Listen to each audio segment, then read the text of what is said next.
Thursday is likely a long day in the Texas House. That's when members debate their version of the state's budget, and cuts are coming. The poor and disabled likely affected first. Representative Ron Simmons is on the House Appropriations Committee, a Republican from Carrollton. It's good to see you again.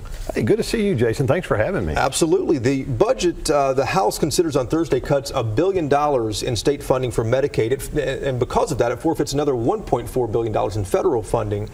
The House, though, insists this will not impact the poor, the children and elderly who rely on Medicaid. How in the world can you not compromise care if you cut $2.4 billion? Right. Well, that's a great question. But the way that this is going is anytime you're doing a 2-year budget, you are projecting what's going to happen. We don't know what's going to happen. So what we're assuming in this and in our budget is that the amount that we are allowing to be there will cover those people first, the poor, the disabled. We also have people that are on Medicaid that are able-bodied. Okay, and if we're going to cut anywhere, that's going to be the first spot where we would look at. But we believe that what will happen is that when we get our costs under control, and when we get the people that are supposed to be eligible under control, that this will work out just like we believe it will be. If it doesn't, then as you know, just like this session, we will come back and fund that in a supplemental budget, which we almost have to do that almost every year. It sounds like you're telling me there might be $2.4 billion worth of fat or waste in there. Is that the case? Well, there's certainly excess in the Medicaid system. There's no question about that, and Senator Nelson has been a champion for getting at that. And we believe that we can run that office a lot more efficiently. Not necessarily, it's not always cuts to benefits. Sometimes it's cut to overhead administration. Let's talk about the Senate. Its budget slashes education spending.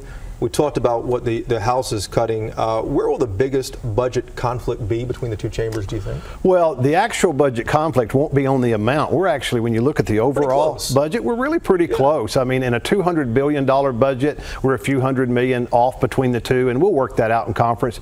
The biggest challenge will be how we pay for about $2.5 billion worth of expenses, because both of us are about $2.5 billion short on revenue.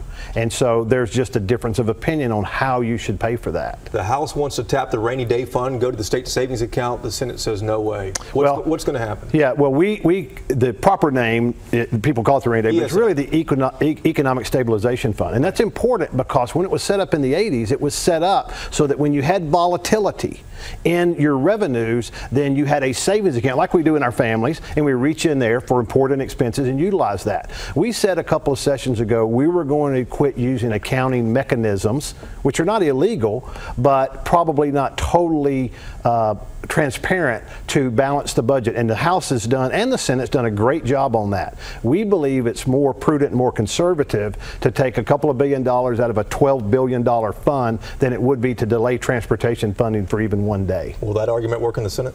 Well, we'll see. You know, it's always a discussion, and I have a lot of faith in Senator Nelson and also Chairman Zerwas. I think they're both reasonable people. They will come to a solution that'll be great for Texas. North Carolina's legislature last week repealed its controversial bathroom bill. Does that take pressure off the Texas House from even giving this Texas bill a hearing? Well, I think this is an issue that even though North Carolina repealed it, they still left some of it together. So I think we have to look and evaluate, see what that is. There are people in all of our districts, especially here in North Texas, says, hey, we didn't know there was a problem. We don't think there's a problem, but if there's a problem, let's make sure that our children are protected in some way that's fair to everybody. So I don't think it's something that's going to die right away. Whether or not it'll get in its current form to the House floor, I'm not sure about that. 45 seconds left here. Ron, I want to ask about rideshare legislation. Sure. A big deal in North Texas, and especially down in Austin, too.